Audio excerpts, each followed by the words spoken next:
네, 안녕하세요. 인체 물리적 이해 강의를 맡은 생리교실 박지영입니다. 제 소개를 먼저 하겠습니다. 저는 생리학 교실의 부교수로 있고요. 2001년도에 계명대학교 의과대학에 입학해서 현재까지 지금 이제 생리학 교실의 교수로 있게 되었습니다. 강의 분야는 내년에 아마 여러분이 하게 될 인체의 구조와 기능 1에서 되뇌 신경세포, 감각세포, 특수감각, 그 다음에 인체의 구조와 기능 2에서 신장 관련된 여러 가지들을 저와 함께 강의를 하고 배우게 될 겁니다. 일단 연구 분야는 당뇨병 관련된 것과 뇌 관련된 건데 아마 여러분들하고 다른 강의들로 만나게 될 기회가 있을 것 같아요. 강의를 시작해 보겠습니다. 오늘은 이제 물리에 대해서 얘기를 하는데 사실 좀 쉽게 해보려고 생각하고 있어요. 그리고 어떻게 하면 인체와 연결돼서 할까? 먼저 소리에 대한 것, 두 번째는 시각에 대한 것을 해보겠습니다. 소리에 대한 물리는 물론 여러분들이 저보다 더 잘 아실 것 같은데 소리, 사운드는 즉 기계적인 파동이죠. 기계적인 파동, 진동 에너지가 어떤 매체, 공기를 타고 우리 귀에 전달되는 어떤 물리적인 파동 에너지입니다. 그래서 이런 그림에서 보는 것 같은 이런 그림들이 사실은 소리라는 게 어떤 형태가 눈에는 보이지 않지만 형태가 있는 물리적 에너지, 파동이다 라는 걸 잘 표현한 그림들이라 생각이 듭니다. 그래서 그림을 보면 이런 매질, 현재는 공기입니다. 물속에서도 뭐 소리가 어느 정도는 잘 전달되진 않지만 이런 물이란 매질을 통해서 바깥에서는 공기란 매질을 통해서 전달이 되는데 그냥 전달이 되는 게 아니라 진동 에너지, 즉 이러한 파형을 그리면서 전달이 되고 파형이 보면 이렇게 진동 에너지가 모여 있는 곳, 진동 에너지가 좀 없는 곳 이렇게 해서 그림에 보면 컴프레션, 레어 프랙션이라고 되어 있어요. 그래서 여기 옆에서 보면 이런 파형을 그리는 진동 에너지로 전달이 되고 소리급세는 사실 손으로 탁 치고 나면 소리가 들리고 아주 미세하게 소리급세가 떨리겠죠. 우리 눈으로 구분하기는 힘들지만 그런 떨림이 곧 진동 에너지를 전달하는 과정이다. 그래서 이런 파형을 자세히 보면 우리가 웨이브랭스, 앰플리튜드, 그 다음에 하나의 오실레이션 주기, 이걸 가지고 우리가 프리퀀시라고 하죠. 이런 것들을 여기서 알 수가 있고 이것이 바로 특정한 소리의 특성이다. 그래서 밑에 그림을 보시면 라우드 사운드와 소프트 사운드, 큰 소리, 작은 소리, 앰플리튜드가 다르고요. 그 다음에 고음과 저음에 따라서 프리퀀시, 웨이브 랭스가 달라지는 걸 확인할 수가 있습니다. 자, 이런 특징이 있고 여러분들이 더 잘 알겠지만 소리는 또 다른 특징들이 있어요. 반사와 굴절. 매질이 바뀔 때 공기 중에서 예를 들어서 물로 또는 공기 중에서 우리 귀 속으로 들어가거나 흉곽 안에서 흉곽 바깥으로 이럴 때 매질이 바뀌고 이런 곳에서 반사가 일어나고 일부는 굴절이 되어서 들어갑니다. 이런 현상이 있고 그다음에 소리는 파형이다 보니까 이렇게 파형끼리 겹치면 더 커지는 또는 파형이 반대로 겹치면 아예 소멸되는, 소실되는 이러한 특이한 현상들이 있습니다. 그래서 이걸 간섭 현상이라고도 얘기를 하죠. 자, 근데 아까 전에 이렇게 커지는 걸 봤어요. 소리가 주파수끼리 겹치면 특정한 상태에서 소리가 이렇게 더 증폭되는 걸 우리가 이걸 가지고 소리의 공명 현상 많이 들어봤죠. 레조넌스라고 얘기하고 사운드가 더 증폭이 됩니다. 근데 이게 항상 일어나는 건 아니고 특정한 조건일 때, 그리고 예를 들어서 우리가 피리 같은 것들은 특정한 피리 자체를 잘 통과하는 주파수, 특정한 크기의 소리들이 있어요.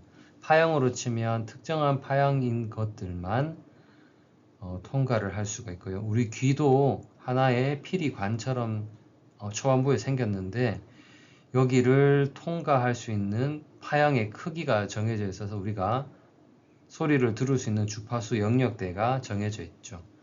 우리가 흔히 알기로 뭐 박쥐, 토끼, 그다음에 개 이런 경우에는 우리 인간이 듣지 못하는 영역을 잘 듣고 우리가 듣지 못하는 소리를 내기도 합니다. 그것은 이제 소리는 주파수의 영역이고 이 특정한 주파수가 울림을 또는 이 특정한 주파수가 지나갈 수 있는 영역을 허락하는 그런 특정한 성격들이 있기 때문이죠.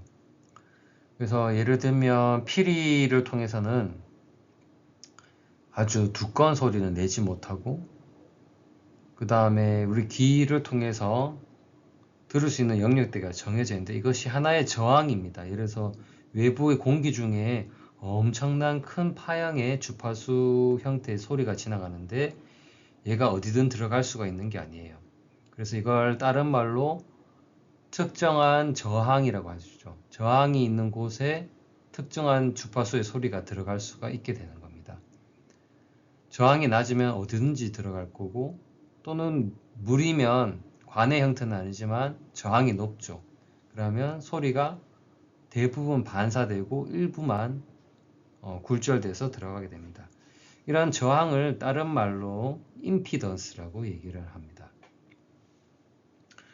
그리고 우리가 매질이 바뀐다. 방금 공기와 물 사이에 일어나는 이야기를 했는데 우리 흉곽 속에 심장이 뛰는 소리 또는 혈류가 흐르는 어떤 맥박의 소리 등등은 혈류 소리는 사실 매질이 달라요. 우리는 공기 바깥에서 공기 중에서 들으려고 하고 흉곽 안은 뭐 체액도 있고 그다음에 뼈도 있고 다양한 것들이 있겠죠. 그래서 이런 것은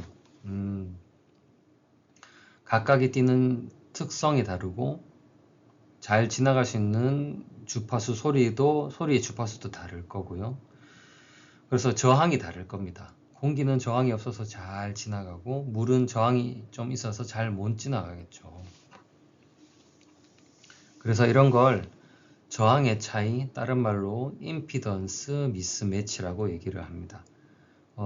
임피던스 미스매칭을 우리가 해결해주는 어떤 장치, 즉 임피던스를 매칭시키는 장치 중에 대표적인 게 청진기가 되겠습니다. 청진기는 흉벽 안에 다른 매질과 바깥에 있는 공기 사이에 이러한 저항이 다른, 특성이 다른 것을 매칭시켜주는 장비죠. 그래서 구조를 보면 뭐 이어 팁스, 그다음에 튜빙이 있죠. 튜빙이 굵기가 정해져 있어요. 이 굵기를 그림을 보면 여기를 어떤 주파수 소리가 리플렉션, 반사를 하면서 저 직선으로 그려져 있지만 저기가 아마 주파수 형태, 굴곡 형태로 나올 겁니다. 그것이 또 반사가 되면서 전달이 되는데 모든 소리의 크기, 모든 주파수의 소리가 지나갈 수 있는 게 아닙니다. 특정 주파수 영역대의 소리들이 지나가게 되는 거죠.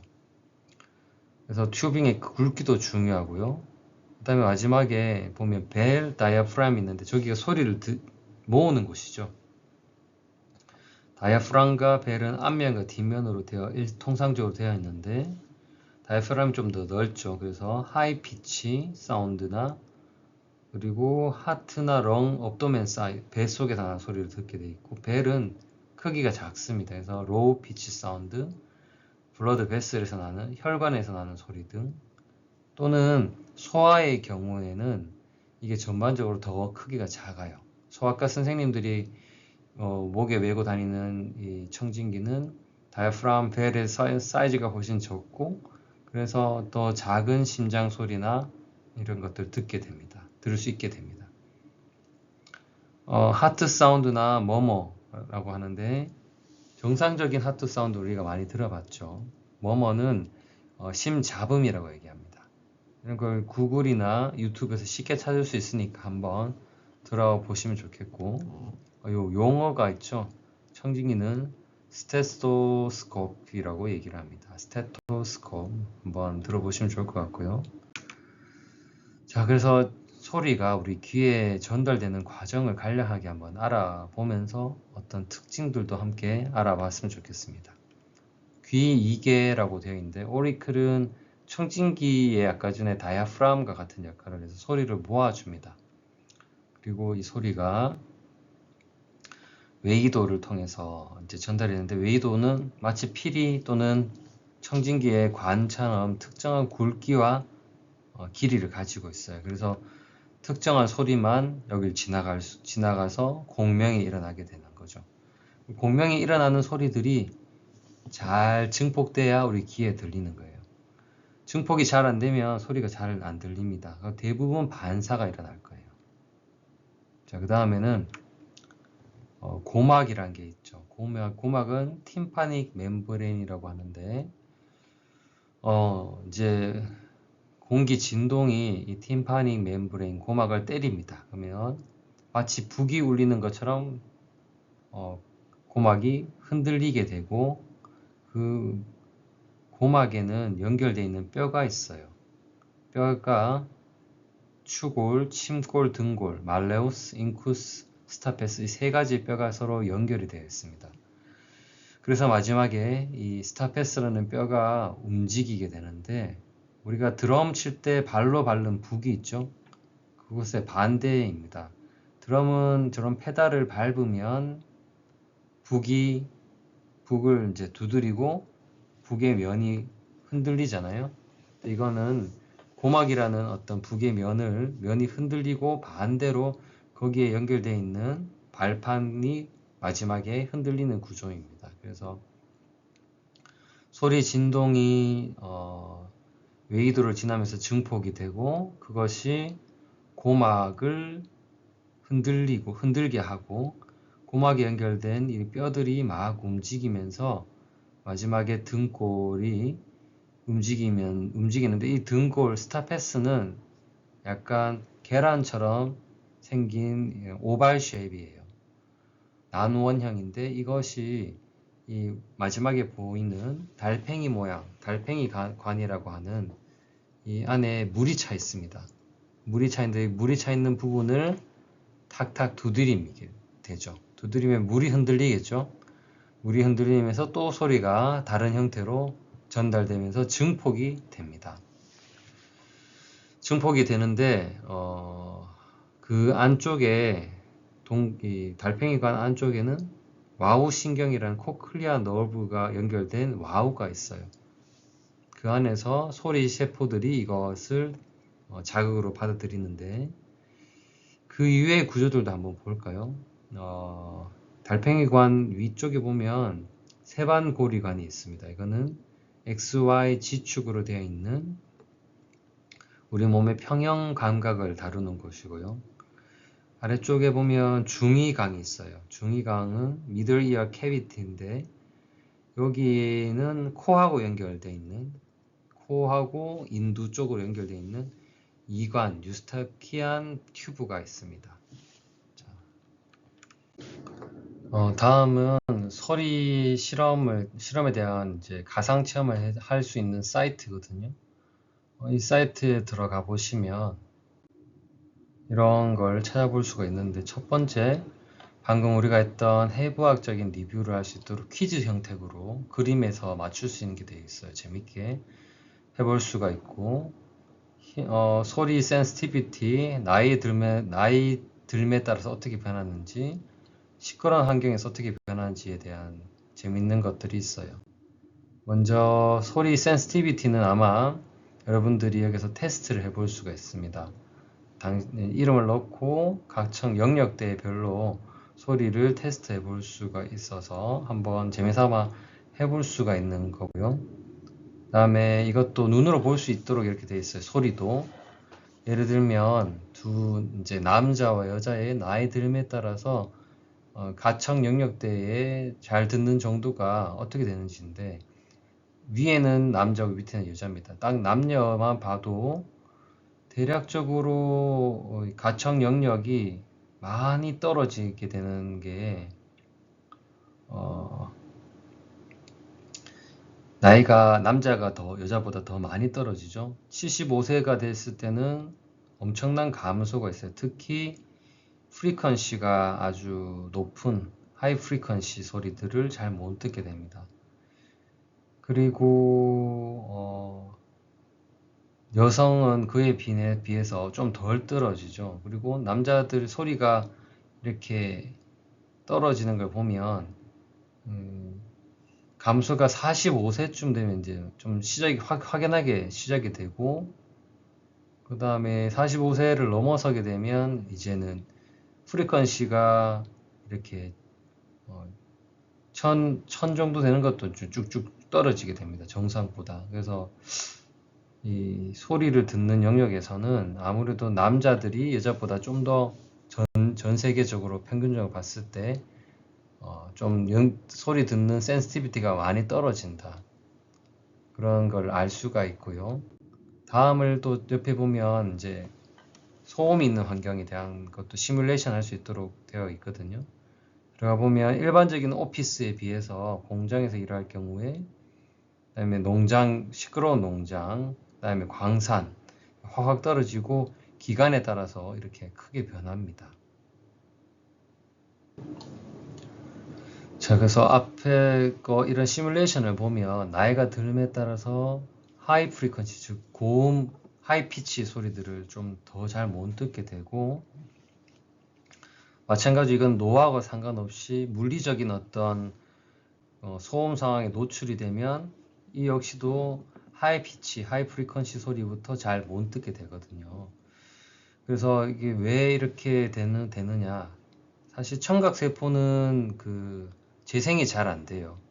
그리고 청각세포는 특정한 어떤 영양, 예를 들어서 어떤 약물이나 노화나 아니면 소음에 의해서 손상이 잘 됩니다. 그러면 이제 이와 같이 하이 프리퀀시부터 잘 못 듣게 되는 일들이 생기게 됩니다.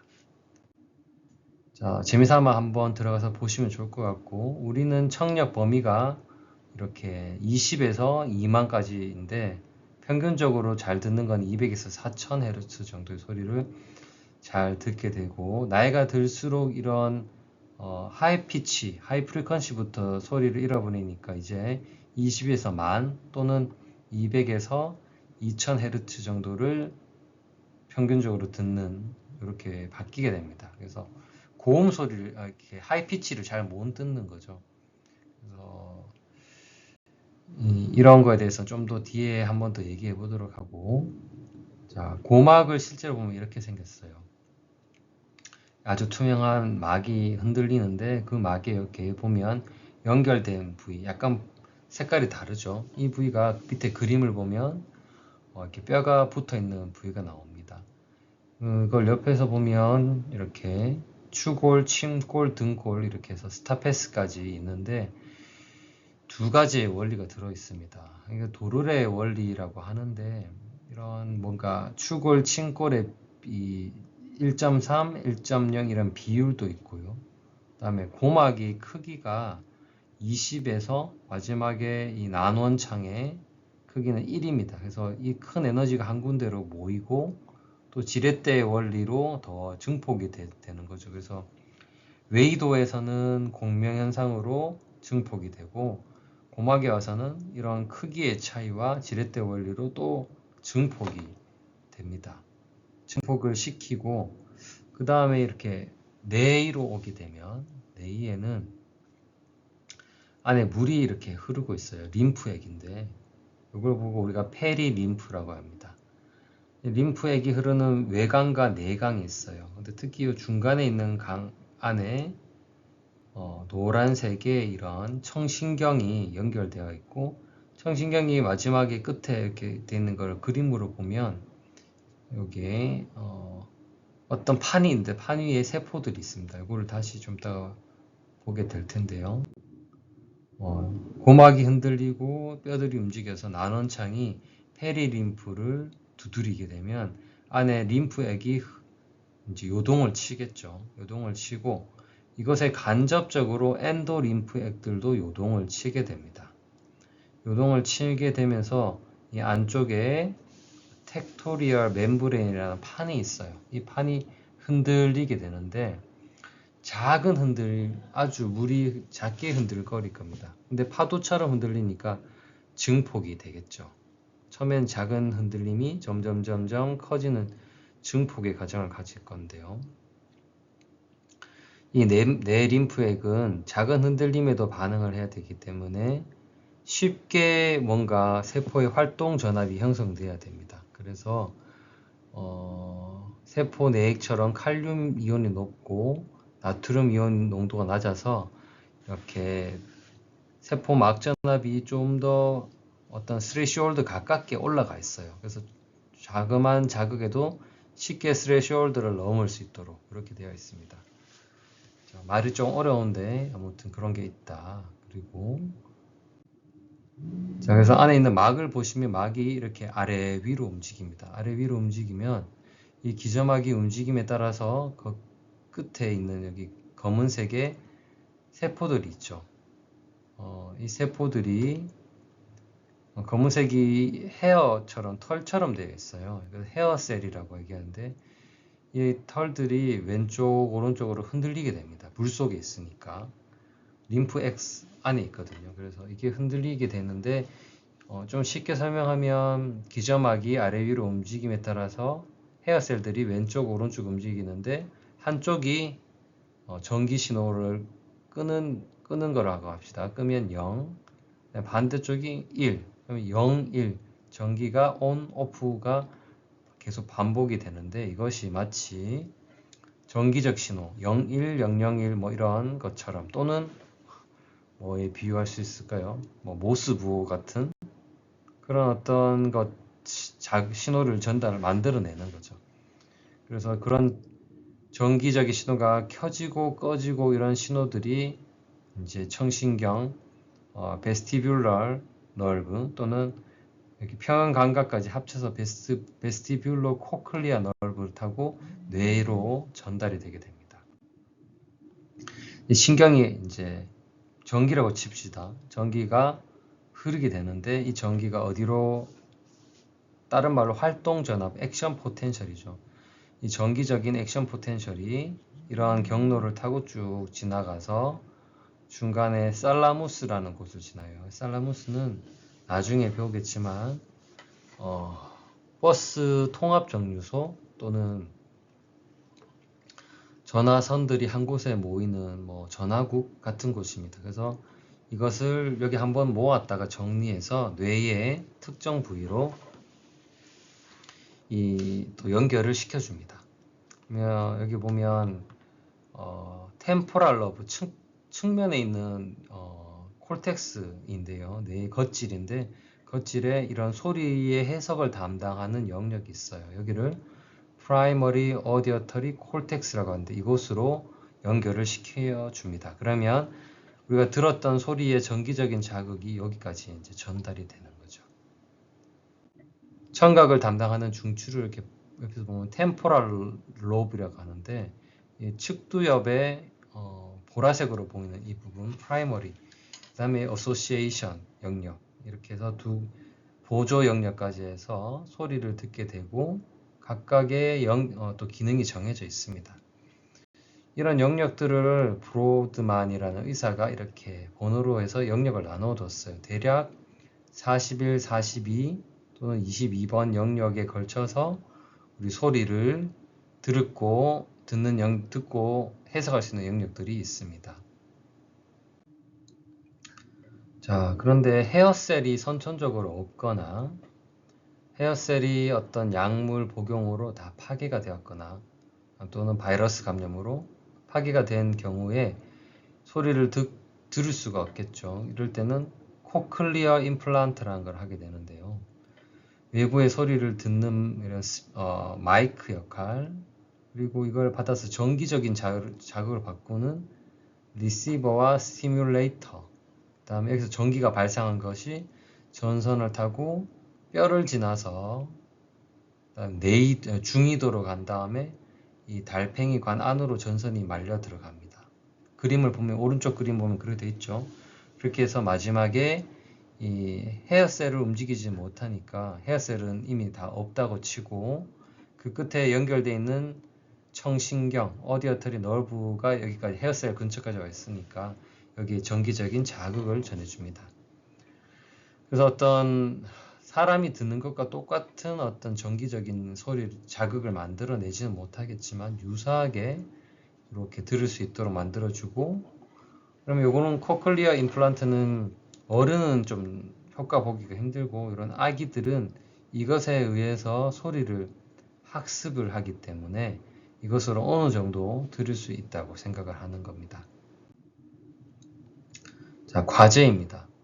과제를 보시면 오늘 했던 것들을 정리하는 건데요. 과제가 왜 중요하냐면 제가 담당한 강의 파트는 시험을 치지는 않을 겁니다. 과제로 대체를 할 건데요. 첫 번째, 이 소리 증폭의 원리를 정리하고, 그 다음에 두 번째는 소리 선천성 귀머거리, 그 다음에 이에 대한 코클리어 임플란트에 대해서 조사를 해서 작성을 합니다. 그리고 세 번째, 선천성으로 귀가 들리지 않는 아기가 코클리어 임플란트를 하면 청각이 어느 정도 회복될까? 그리고 만약에 4번, 이 아이가 태어나서 코클리어 임플란트를 바로 할 수 없었어요. 그리고 이것 때문에 청각 신호를 학습할 수 있는 기회를 수년간 이미 잃어버렸습니다. 그래서 뭐 예를 들어서 7살, 뭐 8살 또는 5살 이렇게 나름대로 좀 시간이 지난 다음에 코클리아 임플란트를 뒤늦게 했을 때 청각 회복이 어느 정도 될까, 우리와 같을까, 이런 것들을 고민해 보는 건데요. 자료들을 찾아보시고 뉴스를 찾아보면 비슷한 것들이 있어요. 논문도 있고. 그래서 이런 것들을 정리해서 간단하게 작성하는 게 과제, 시험을 대체하는 과제가 되겠습니다. 다음은 눈과 시각 물리입니다. 빛에 대해서는 여러분들도 잘 아실 건데요. 빛은 여러 가지 영역대가 있죠. 빛도 하나의 에너지인데 에너지 영역대를 보면 이것도 하나의 주파수 프리퀀시 형태를 띠고 있습니다. 그래서 가장 낮은 프리퀀시, 가장 높은 프리퀀시와 낮은 프리퀀시를 이렇게 종류를 정리해 보면 우리가 쉽게 말하는 가장 높은 것이 감마레이, 그다음에 엑스레이, UV, 그 사이에 우리가 눈으로 볼 수 있는 비저블 스펙트럼이 있고요. 그 다음에 적외선, 자외선, 적외선, 그 다음에 마이크로웨이브, 라디오 웨이브, 뭐 이렇게 있습니다. 그래서 자외선과 그 다음에 우리가 눈으로 볼 수 있는 이런 색깔이 있는 부위, 그 다음에 적외선까지, 이 중에서도 아주 좁은 부위가 되는 400에서 700 정도 나노미터 파장에, 또는 430에서 750 테라헤르츠 사이에 들어가는 이런 전자기적 복사파, 하나의 라디에이션이죠. 이런 파장 가시 영역만 우리가 눈으로 볼 수 있게 되는 겁니다. 아주 좁은 영역이고, 사실은 이것도 우리 눈의 구조 때문에 그럴 수도 있는데요. 다른 동물들은 이제 우리가 보는 이거와 조금 더, 이것보다 더 넓은 영역을 볼 수도 있습니다.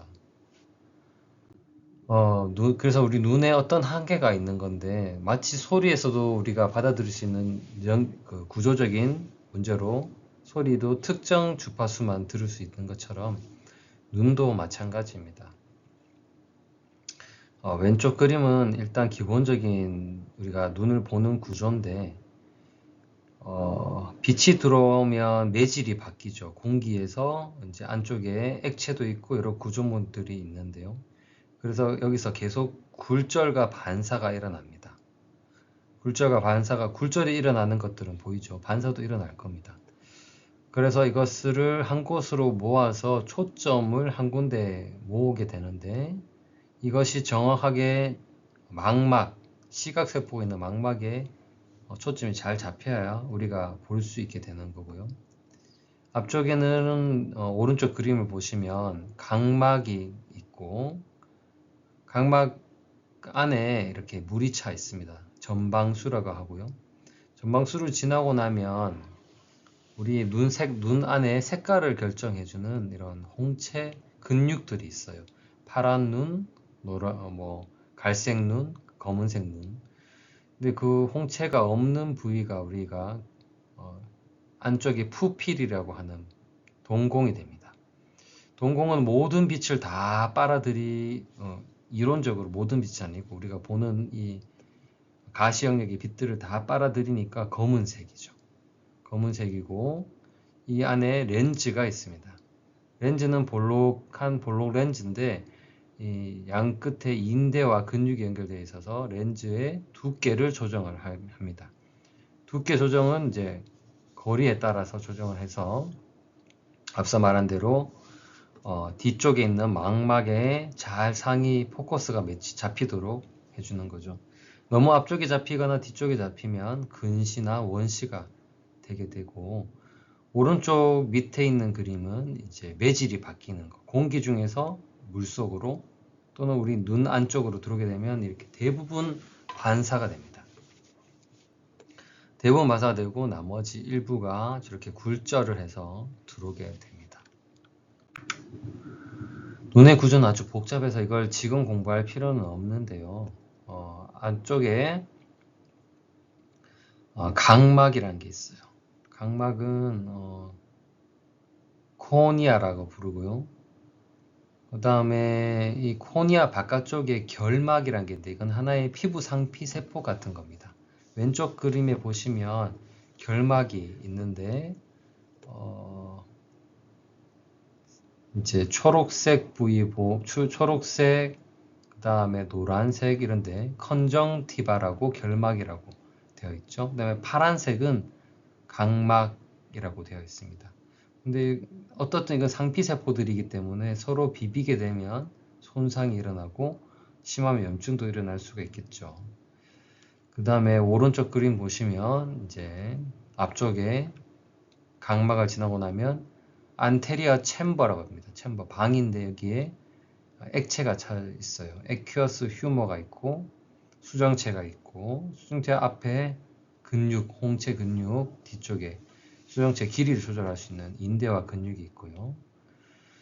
근데 수정체 뒤쪽에는 젤리 같은 형태의 유리체가 있어요. 이것도 투명한 젤리 형태고, 이곳을 지나서 시각적인 정보가 뒤쪽에 망막에 맺히게 됩니다.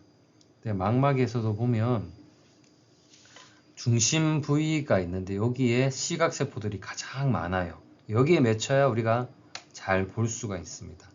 그리고 시각세포가 없는 부위를 우리가 맹점, 시반이라고 하는데, 여기는 혈관이 들어오거나 이동하거나 시신경이 이동하는 통로예요. 그래서 여기는 이제 비워 있죠. 그리고 이렇게 시각세포들이 모여 있는 곳을 우리가 황반, 그다음에 망막 중심 오목이라고 얘기하고, 망막 뒤쪽에는 여러 가지 막들이 있습니다. 자, 근데 우리 시각은 시력이라고 할게요. 시력은 이렇게 잘 전달돼서 뒤쪽에 맺혀야 되니까 앞쪽에 굴절이 잘 돼야 되겠죠. 근데 굴절을 결정하고 하는 것이 두 가지가 있어요. 첫 번째가 코니아, 이 각막의 빨간색 동그라미 크기입니다. 이게 너무 볼록해도 안 되고 너무 납작해도 안 되고 적당한 동그라미 크기를 가지고 있어야 돼요. 이거를 컬버처라고 하는데, 커브처가 적당해야 됩니다. 적당한 반지름을 가지고 있어야 되고 너무 길쭉한 타원형이어도 안 되겠죠. 이게 중요해서 우리가 이 각막의 곡률을 깎아서 곡률을 맞추는 걸 우리가 예전에 말했던 라식 수술이 됩니다. 일반적인 라식 수술. 그 다음에 이 각막 곡률 교정만으로도 안 되는 것은 이 안구의 크기예요. 안구가 특정 동그라미 모양을 가지고 있는데, 안구가 만약에 이 파란색 동그라미가 앞뒤로 길쭉하게 되면 시각 정보가 렌즈를 지나서 상을 이렇게 초점을 맞춰서 포커스를 잡는데 망막에 상이 맺히지 못할 겁니다. 왜냐면 이 파란색 동그라미가 앞뒤로 기단한 타원형이니까요. 그래서 이게 바로 우리가 흔히 말하는 근시, 원시, 안구의 길이에 따른 조절 능력. 이게 안구가 되게 말랑말랑하고 어느 정도의 유연성이 있어야 되거든요. 근데 유연성을 잃어버리게 되는 거죠. 타고난 것도 있을 겁니다. 그래서 이런 두 가지의 곡률이 있어요. 안구 전체의 곡률과 각막의 곡률. 둘 다 중요하다. 그다음에 렌즈도 중요하겠죠. 렌즈가 적당하게 또 잘 해줘야 되기 때문에 아주 눈이 많이 나쁜 경우에는 렌즈에다가 안에 렌즈 삽입을 또 해줍니다. 자, 우리가 많이 봤던 그림일 거예요. 근시와 원시의 교정에 대한 내용입니다. 이거는 뭐 중요한 내용은 아니지만 일단 근시는 앞쪽에 상이 맺히는 거죠. 원시는 좀 더 뒤쪽에 이렇게 맺히게 되는데, 이것을 렌즈로 뒤쪽에 있는 거는 좀 더 앞쪽으로 당겨주고 앞쪽에 상이 맺힌 건 뒤로 밀어주는 겁니다. 그래서 너무 뒤쪽에 있다는 거는 포커스가 잘 안 잡히는 거니까 볼록 렌즈로, 근시는 오목 렌즈로 해서 포커스가 망막 아까 전 황반 위에 잘 모일 수 있도록, 위치할 수 있도록 도와준다고 보면 되겠고, 축성 근시가 아마도 이게 전체적으로 눈이 좀 긴 거고, 굴절 근시는 어떤 굴절류, 각막이든 렌즈의 굴절에 문제가 있는 거라고 보면 될 겁니다. 축성 원시는 보면 전체적인 안구가 약간 모양이 가로의 길이가 좀 짧죠, 그죠? 이런 것들이 있습니다. 뭐 가성도 있고 여러 가지 있으니까 자세한 것들은 나중에 또 배우면 될 거예요.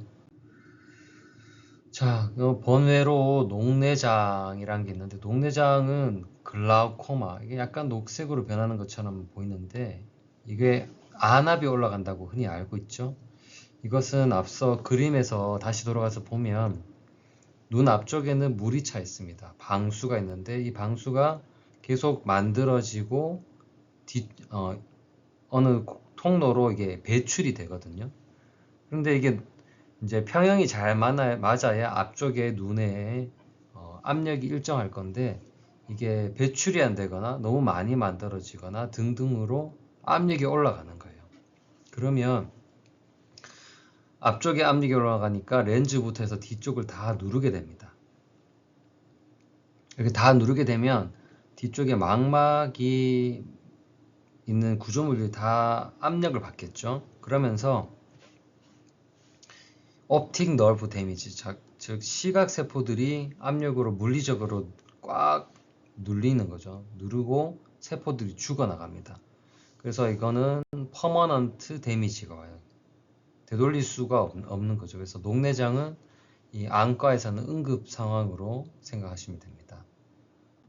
그리고 백내장은 렌즈 자체가 이렇게 하얗게 변하는 건데, 카타렉트라고 얘기하는데, 클라우딩 있죠.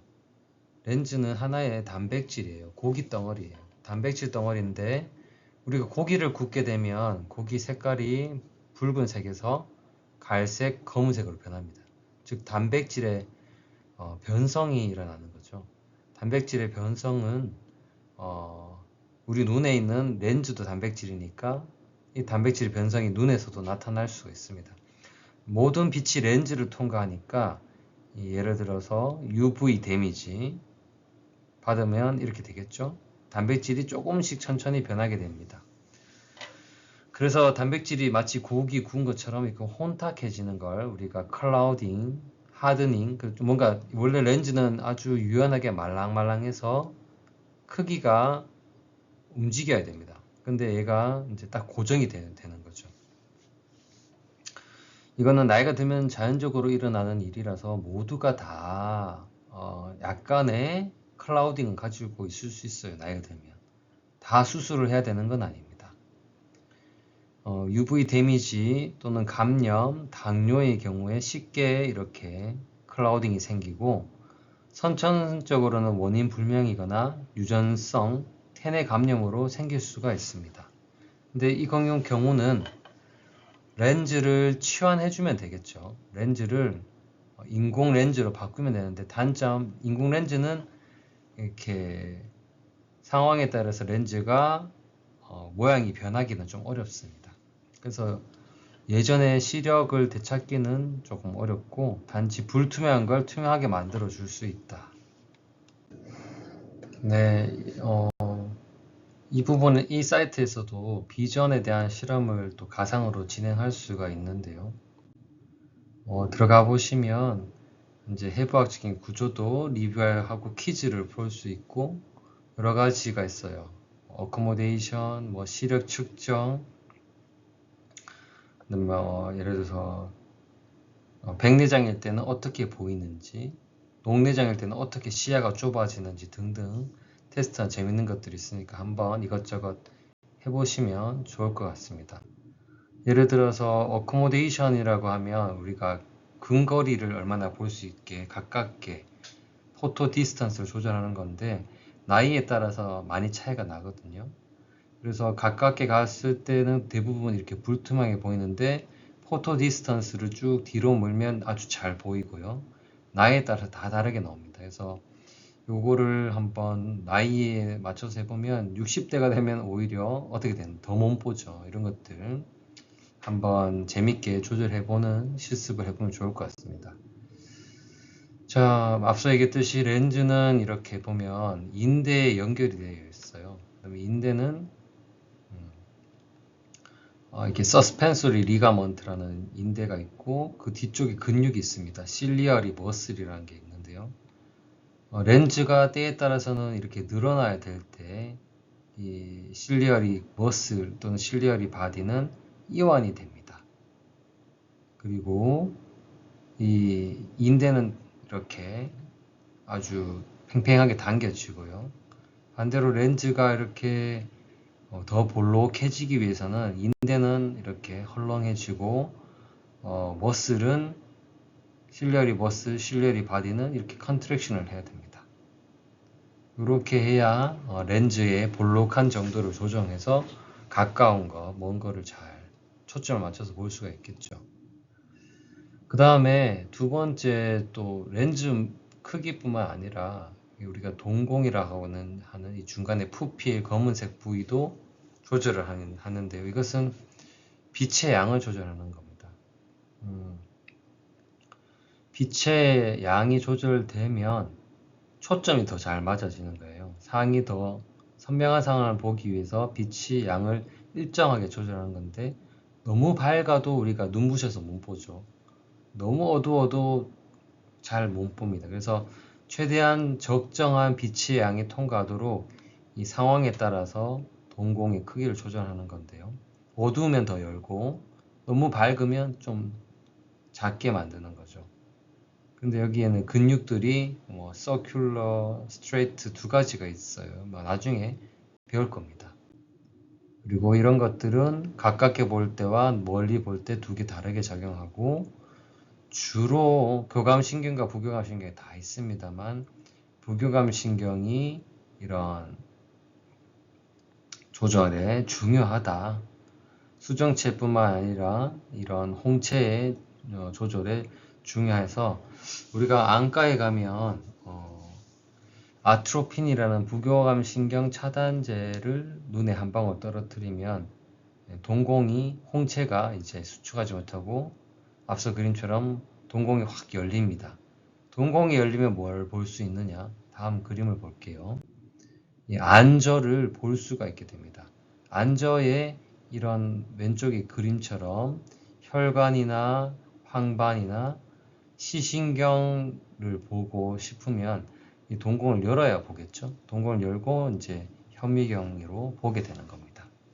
그래서 이걸 보는 걸 안저검사, 이를 위해서 아트로핀을 떨어뜨리고 부교감 신경을 차단한다.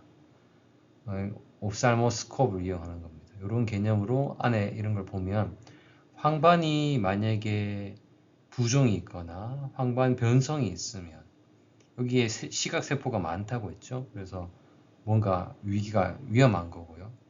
그다음에 혈관들이 이렇게 혈관이 부종이 있거나 막 부풀어 올랐거나 혈관이 오히려 막 중간에 이렇게 잘리거나 위축이 되어 있는지, 그다음에 시신경도 우리 뇌로 이제 정보를 전달해 주는 부위인데 시신경 위축이 있는지 뭐 등등을 볼 수가 있어요.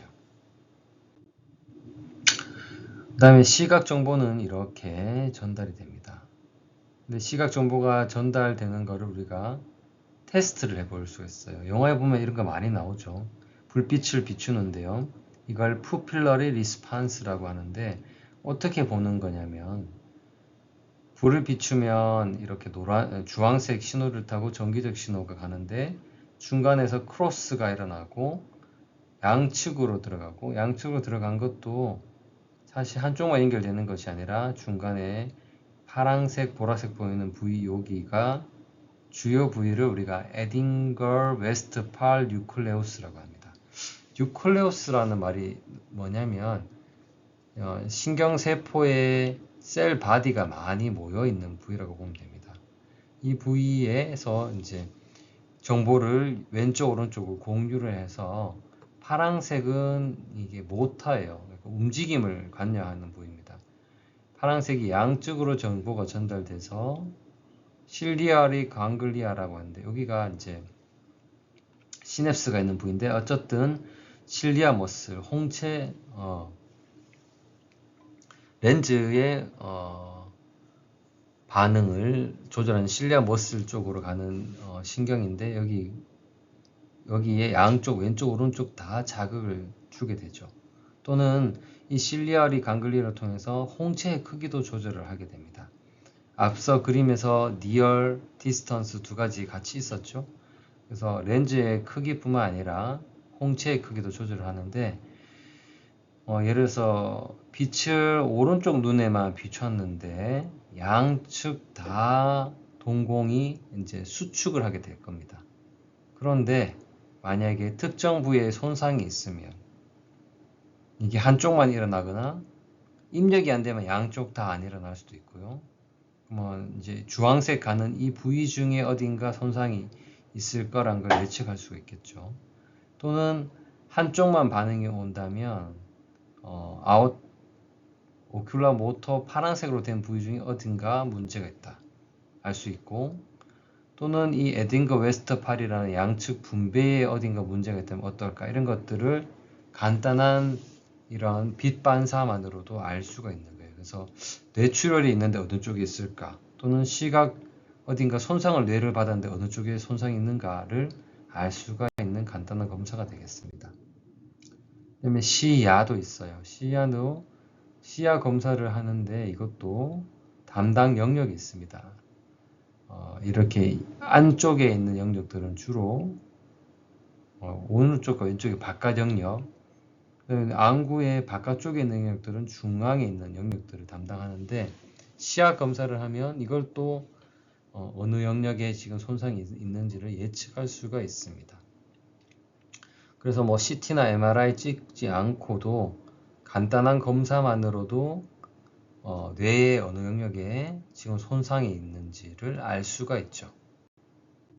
이 그림도 보시면 시각 정보가 어떻게 전달이 되는지가 나와 있고, 주로 후두엽입니다. 후두엽인데 오른쪽 그림을 보시면 브로드만 지도가 있어요. 17번, 18번, 19번 이 부위가 우리의 어떤 시각 정보를 해석하는 주요 영역이라고 보시면 되겠습니다. 다음으로 망막인데요. 레티나라고 부르고, 망막의 그림을 보시면 이제 안쪽에 세포들이 많이 있어요. 그 중에서 지금 아래쪽에 그림을 보시면 색깔별로 세포들을 칠해뒀는데 그 중에 잘 찾아보시면 콘셀, 로드셀이 있어요. 노란색과 보라색. 콘셀은 컬러 비전이라고 적혀 있죠. 이게 바로 원뿔 모양이고요.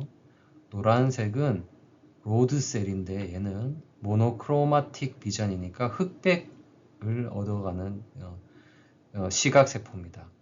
이 흑백이든 컬러든 간에 안에 우리가 색깔을 감지할 수 있는 광색소라는 게 있는데 이걸 이오놉신, 로놉신 등으로 불리게 됩니다.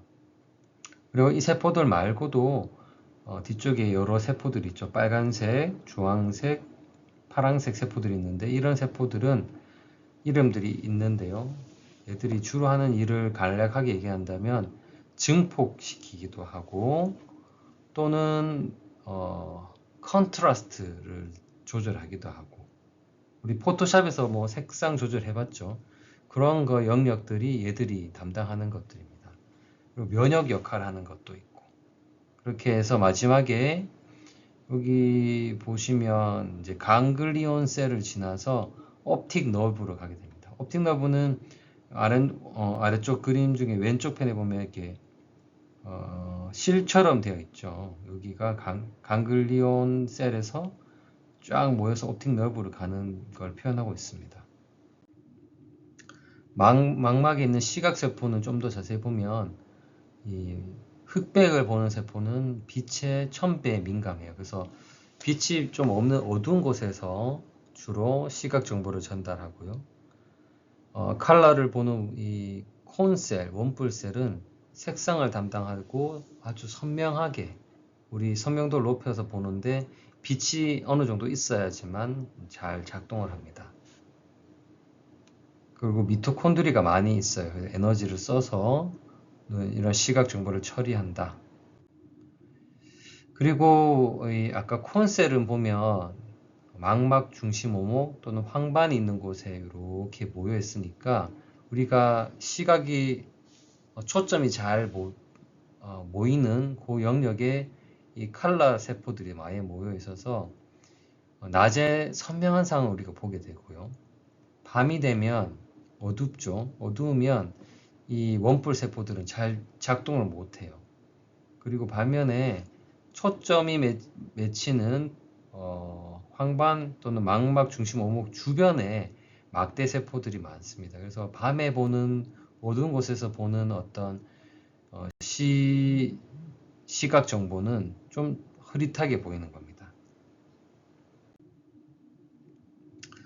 빛이 들어와서 이제 제일 뒤쪽으로 갑니다. 뒤쪽에 있는 로드셀과 콘셀부터 해서 거꾸로 이런 호리존탈 셀, 바이폴라 셀, 아마크린 셀, 또 갱글리온 셀을 거쳐서 옵틱 너브로 가게 됩니다. 광색소는 이런 특징이 있어요. 안에 광색소는 보면 우리가 잘 알다시피 로놉신 또는 보면 얘가 아주 짧은 시간 이내에 분해가 되거든요. 분해가 됐다가 다시 결합을 하고 분해가 됐다가 결합을 하는 아주 기계적인 반복적인 일을 해요.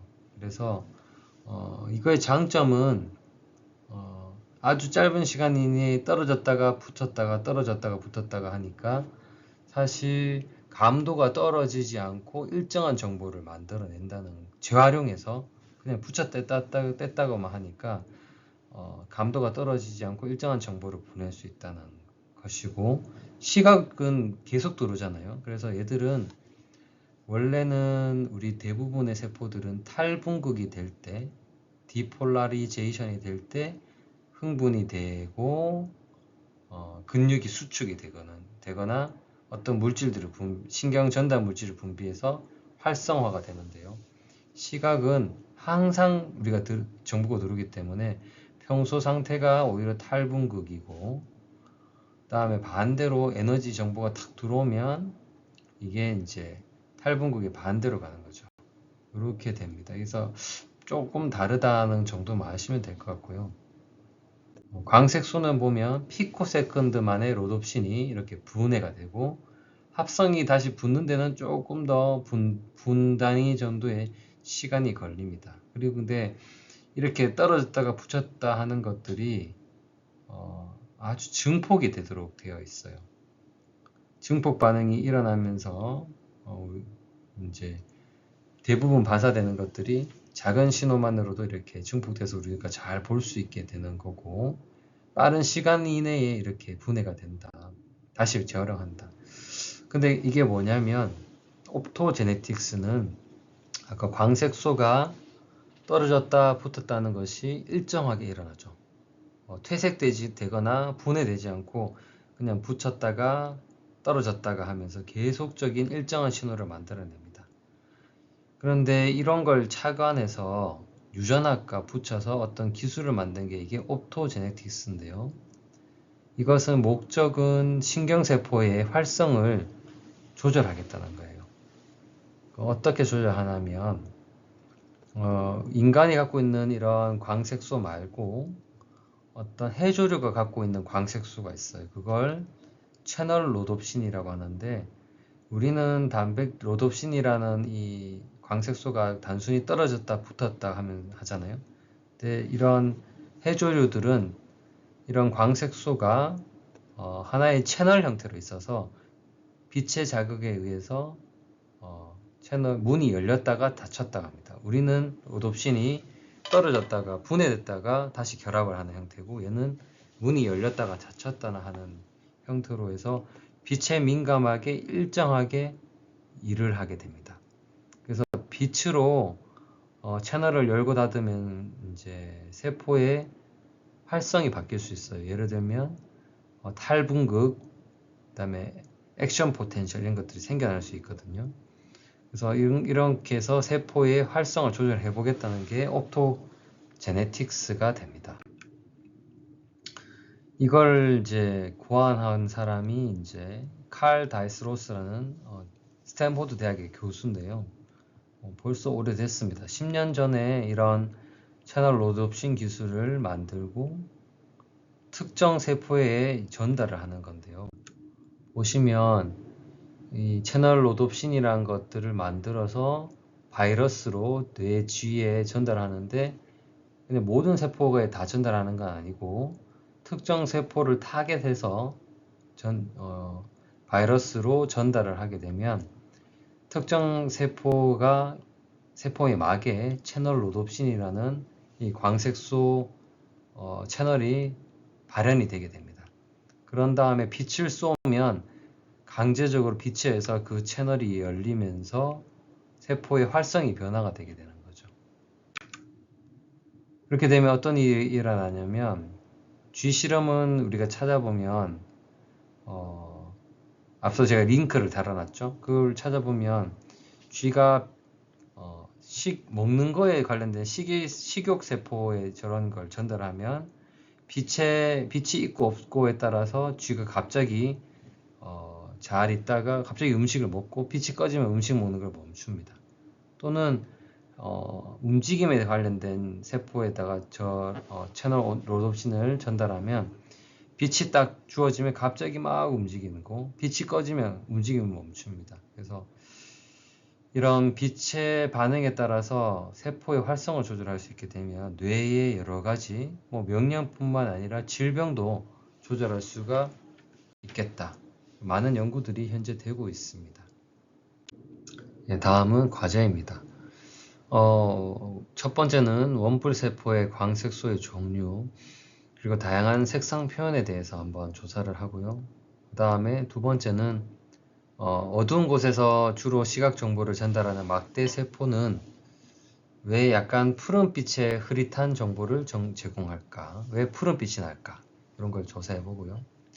세 번째는 앞선 청각장애인과 마찬가지로 선천성 맹인인데 백내장이 있는 맹인입니다. 그래서 후천적으로 이 렌즈 삽입술을 하면 시력을 회복할 텐데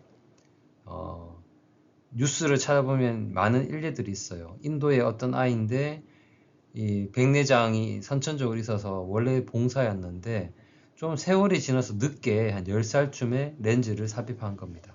시력을 회복했는데 이게 과연 회복이 될까? 이게 눈으로 보는 것도 하나의 학습이기 때문에 어릴 때 학습 기회를 놓치면 사실 이 정보를 눈으로 보는 걸로 알 수가 정확한 정보를 만들어내기가 어려워요. 그래서 많은 연구들에서는 어릴 때 이러한 걸 개선하지 못하면 볼 수 없다. 이렇게 된 논문들이 대부분이었는데 최근에 몇몇 뉴스를 찾아보면 한 10살인데 이런 걸 하고 나서 실제로 많이 회복해서 시각 정보를 가지고 자전거도 탄다 뭐 이런 일례들이 나오거든요. 그래서 한번 찾아보시면 재밌는 것들을 조사할 수 있겠습니다. 과제는 시험 대신에 하는 것이니까 아주 중요하고 여기 꼭 있어야 되는 게 있어요. 반드시